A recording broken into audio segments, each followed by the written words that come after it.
تسلی سے میری بات سنیں، جو بات کہنا چاہ رہا ہوں، جو کر رہا ہوں، یہ آپ کی نہیں، ہماری نہیں، یہ تمام لوگوں کی ہے، ہر گھر کی ہے۔ لیکن دیکھنا یہ ہے کہ ایسا کیوں ہو رہا ہے۔ بات میں کر رہا ہوں کہ بیٹیاں ڈانس کرتی ہیں، ماں کرتی ہے، بہنیں کرتی ہیں، بھانجی کرتی ہیں، بھتیجیاں کرتی ہیں۔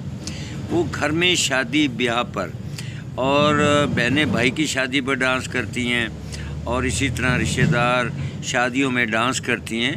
یہ فقط مخصوص لوگوں کے گھر پر نہیں، بلکہ ہر گھر میں یہ بچیاں، عورتیں، مائیں، بہنیں ڈانس کرتی ہیں، اور گھر کے اندر چادر چار دیواری کے اندر خوشی بھر۔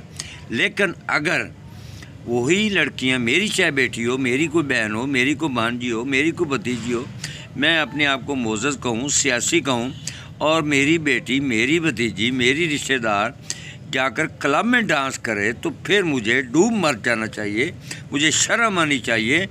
اگر غیرت ہوگی تو میں مر جاؤں گا کہ میری بیٹی کلبوں میں ڈانس کر رہی ہے۔ اب جو سوشل میڈیا میں لفظ سوشل نہیں، اب ٹیلی فون سب کے پاس ہیں، ایجنسی کے پاس تو ایسی چیزیں ہوتی ہیں کہ انہیں معلوم ہی نہیں ہوتا سامنے ڈانس کرنے والوں کو کہ یہ فلمیں کون بنا رہا ہے، کیسے بنا رہا ہے۔ لیکن اب ٹیلی فون ہر انسان کے پاس ہے، ہر ذی شعور کے پاس ہے۔ لیکن جو تصویریں بن رہی ہیں، جو سامنے آ رہی ہیں بڑے بڑے لوگوں کے خاندان کی، کہ وہ ڈانس کر رہی ہیں کلبوں میں غیر ملک میں، تو کیا انہیں شرم نہیں آتی بے غیرتوں کو کہ ان کی بیٹیاں کلبوں میں ڈانس کر رہی ہیں، اور پھر اتنی وہ کیا کہتے ہیں کہ دیدہ دلیری سے ہمارے لیے بات کرتے ہیں، ہمارے حق کی بات کرتے ہیں؟ نہیں، وہ ہمیشہ کی طرح لوٹنے کی بات کرتے ہیں، لوٹنے کے لیے بیٹھے ہیں۔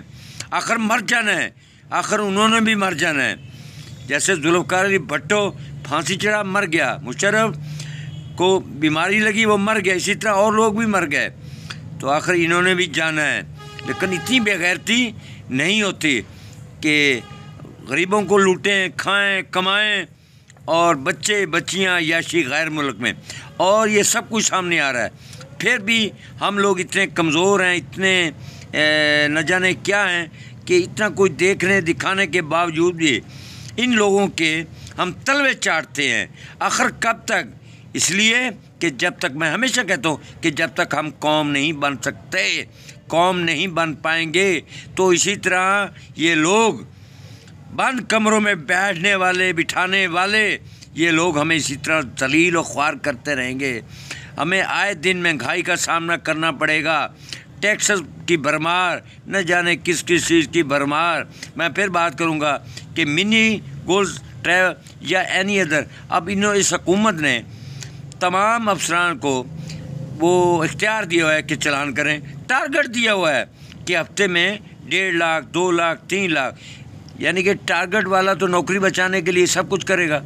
وہ جائز ناجائز وہ کیا کہتے ہیں، پرچی کاٹتا ہے اور جرمانے لیتا ہے۔ اگر وہ ٹارگٹ افسر پورا نہیں کرتا، جن کو پرچے انہوں نے جرمانہ کے لیے انہوں نے مجسٹریٹ اسپیشل بنایا ہوا ہے، تو وہ نوکری سے جائیں گے۔ کون آدمی نوکری سے جانے کی کوشش کرتا ہے؟ پھر ان لوگوں کی شریف فیملی مافیا کے دور، اور ان کے چاہنے والے، اور زرداری کو کون نہیں جانتا، گیلانی کو کون نہیں جانتا، اور اس کے علاوہ آصف صاحب کو کون نہیں جانتا، شریف فیملی کو کون نہیں جانتا، شہباز شریف کو کون نہیں جانتا، نواز شریف کو کون نہیں جانتا، مریم نواز کو کون نہیں جانتا، ہم سب کس کو کون نہیں جانتا، پھر بھی ہم پر مسلط ہے۔ خدا ان کو برباد کرے جنہوں نے ہم پر یہ مسلط کیا ہوا ہے۔